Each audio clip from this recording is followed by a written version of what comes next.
Daenerys Targaryen died in the Game of Thrones finale, but is she destined for resurrection? Resurrection is well established in George R.R. Martin's fantasy world, typically administered by the Red Priests that serve the Lord of Light. In the books, Catelyn Stark is revived after the Red Wedding and returns as Lady Stoneheart. Beric Dondarrion is killed 6 times in the show and 6 times is resurrected by Thoros of Myr, a Red Priest of R'hllor. Jon Snow is betrayed and killed by his own brothers of the Night's Watch only to be resurrected by Melisandre, another Red Priestess of R'hllor. It's clear that if a Red Priest calls upon the Lord of Light, and the Lord of Light wills it, then resurrection is imminent. The earliest sign of Daenerys' resurrection stems from a cryptic prophecy spoken by the Shadowbinder Quaithe. In A Clash of Kings, Quaithe tells Dany, to go north, you must journey south. To reach the west, you must go east. To go forward, you must go back. And to touch the light, you must pass beneath the shadow. For years, fans interpreted the last sentence of the prophecy as Quaithe telling Daenerys to visit Asshai. Asshai is a mysterious port city in the southernmost edge of a peninsula known as the Shadowlands in the far southeast of Essos. Thus, Daenerys must go through the literal shadow in the Shadowlands, but Quaithe instructs her to pass beneath the shadow, and Asshai is beside the shadow, not within it. Daenerys' death, however, gives new meaning to the cryptic phrase, as passing beneath the shadow may represent returning from death. Daenerys' death shares many parallels with that of Jon Snow, who bears the most prominent return from death. Both died caught off guard, betrayed, and stabbed in the heart, with both drawing their final breaths on their backs against a soft white background. Were it not for the Lord of Light, Jon Snow would still be dead, but the Red God answered Melisandre's prayers and revived him. Unfortunately, Melisandre died after the Battle of Winterfell, but she wasn't the only Red Priestess who vowed her services to the Mother of Dragons. Where Drogon took his mother's body suggests how Daenerys, like Jon, may return from death with the help of a Red Priest. During the last small council meeting, Bran asks Samwell Tarly about Drogon's whereabouts. If you listen closely, Sam reveals a significant clue. And Drogon? Any word? He was last spotted flying east towards Farther away, the better. Bronn cuts him off before he can get his final word out, but Sam says Drogon is making his way to Volantis.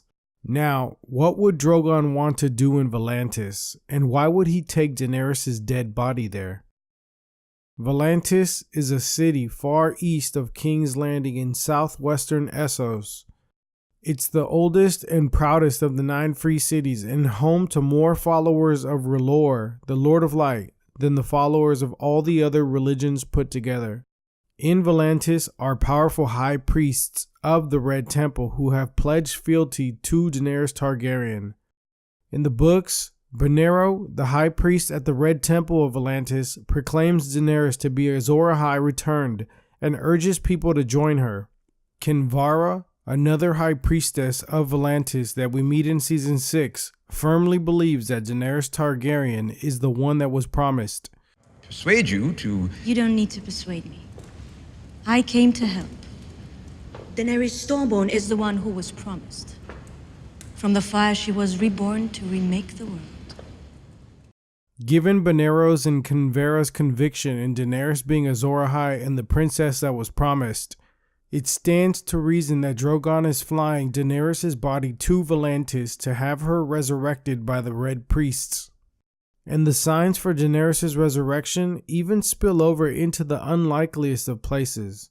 For the Throne, a soundtrack inspired by the Game of Thrones series, features an interesting song about resurrection called Pray.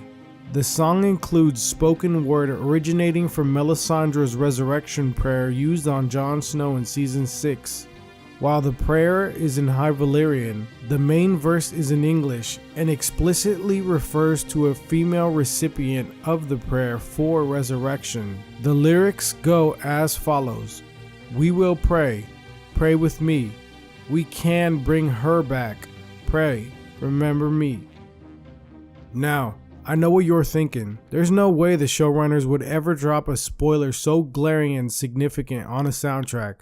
But shockingly, Dan Weiss and David Benioff, the showrunners of Game of Thrones, are listed as the writers for the song. Furthermore, the biggest single from the soundtrack, a song called Power is Power, foretold Daenerys' fate. I've been down the coldest war, and I know where I've been because I bled before. How do I know if I let you stay? How do I know if we did it your way?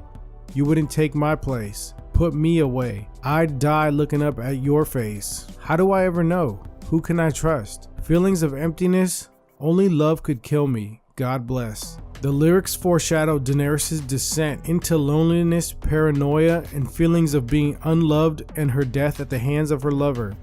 All things considered, it's not a stretch to believe that the praise song may foretell the Mother of Dragons revival. Daenerys' resurrection is certainly fun to ponder about, but it's unlikely that Game of Thrones fans will ever learn exactly where Drogon took Daenerys and what will happen to her body. While the internet is abuzz with theories about Daenerys' resurrection, with even a rumor circulating of a Daenerys resurrection scene omitted from the finale, the show wrapped up without giving us a concrete answer.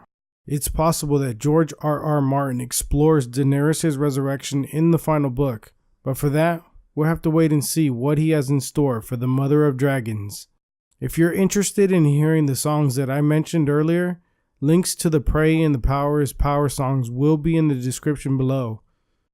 Thanks for watching.